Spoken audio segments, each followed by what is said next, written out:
YouTube does not push my videos or pretty much anybody's, even if you're subscribed and hit the bell notification. You actually have to go to my channel manually yourself to find the videos and watch them. So if you like what you're seeing here, the information that I provide, the philosophical essays, the cerebral content, the book reviews, etc., you're going to have to manually go to my YouTube channel and find the videos. I post new videos every day, 11 a.m. Pacific Standard Time for the video essays in particular.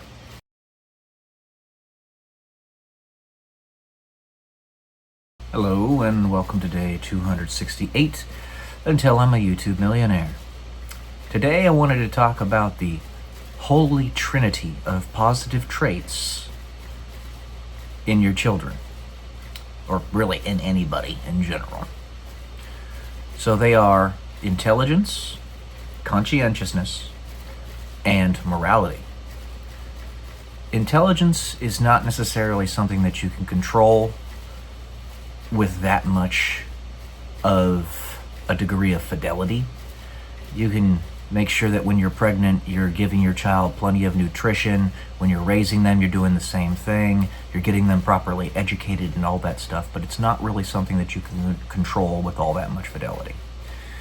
Conscientiousness is also tied, at least somewhat, into genetics, but you do have a little bit more ability to change around the cogs, the levers of that particular aspect of the holy trinity of positive traits. And then you have morality, which you have essentially full control over.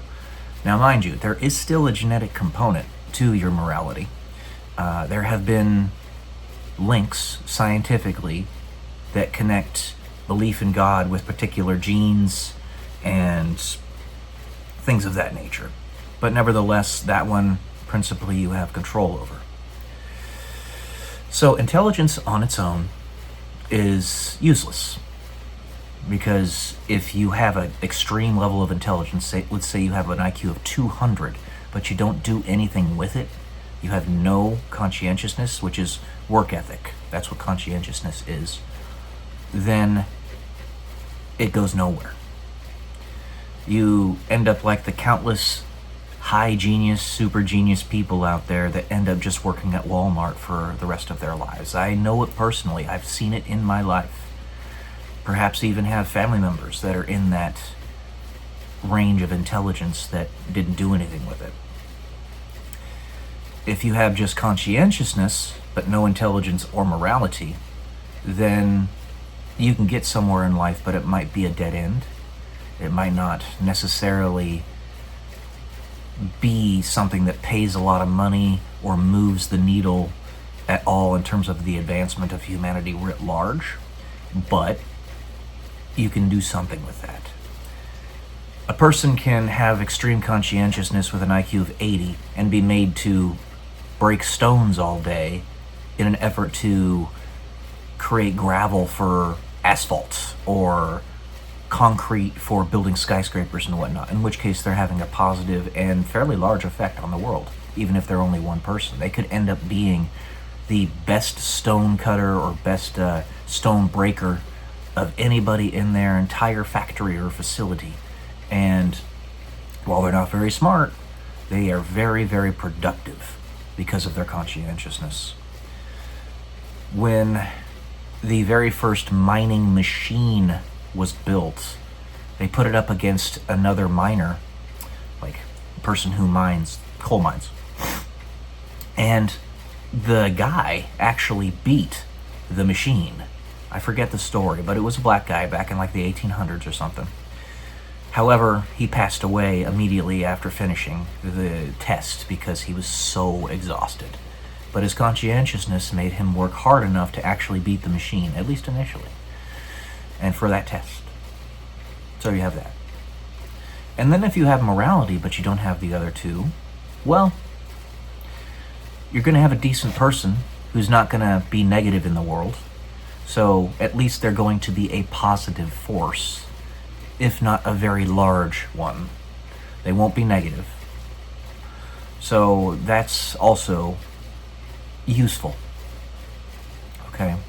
If you have intelligence and conscientiousness but no morality, then you get somebody potentially like a George Soros or a Bill Clinton or a Bill Gates, right? Very, very dangerous. You basically get evil geniuses, masterminds. Now, it's not to say that this is going to happen every single time if you don't necessarily have a hammered out morality, but there's a much higher probability of it happening, and the world is a much worse place with George Soros in it than it would be without it. I'll just say that. If you have morality and conscientiousness, but no, average to below average intelligence, then you're getting somewhere. You can do stuff with that. Conscientiousness and morality means that you can do things that don't require a very high level of intelligence, but are going to spread good news. Biblical stuff, moral stuff. And you're going to do a lot of it. So, say your pastor at your church tells you to go and evangelize. You're going to evangelize within your wheelhouse to the best of your ability and on every platform, in every way, and in every space that you possibly can. Even if you can't explain the finer details, you leave that up to the pastors and other people in those positions of authority. But you're having a humongous positive effect. If you have, intelligence and morality, well, you might not get much done in the world, but you have extreme capacity to think and do a lot of things. So you're going to make the world a better place. You could end up being somebody who lives off the government dole, which is not a good thing, but you could do that nevertheless. But you do all the right things. You espouse proper morality, and you show and tell people it's not a good idea to live off the government dole, but I'm in this position because X, Y, and Z. Like myself, I live off of disability because my body's thrashed and nobody will hire me. Excuse me. But there are different reasons for different people, different strokes for different folks.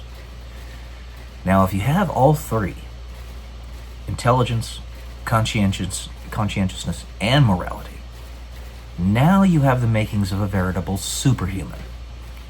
Okay? You have somebody who can be a polymath, invent things, and make sure that those inventions are used for the good of mankind. Just think of the movie Batman. I think it was the third one in the series with Christian Bale, Batman: The Dark Knight Rises. He had invented he didn't invent it himself, but he funded the invention of nuclear fusion. But he had to quelch it in the midst of its development because people learned how to use it to turn it into a weapon. So he literally put all that effort into inventing a nuclear fusion device, but his morality allowed him to claim to have wasted billions of dollars in order to keep people safe. Watch that movie, you'll see what I'm talking about. But he is known in the DC universe, as being a genius, extremely hardworking, and moral. So you got that. You get people like that when you have the holy trinity of positive traits. You can work with somebody who's got two of them as long as they got morality. But if you don't have morality, it's a very dangerous situation you're setting yourself up for. So, that's it for today, guys. I hope this enlightened you a little bit.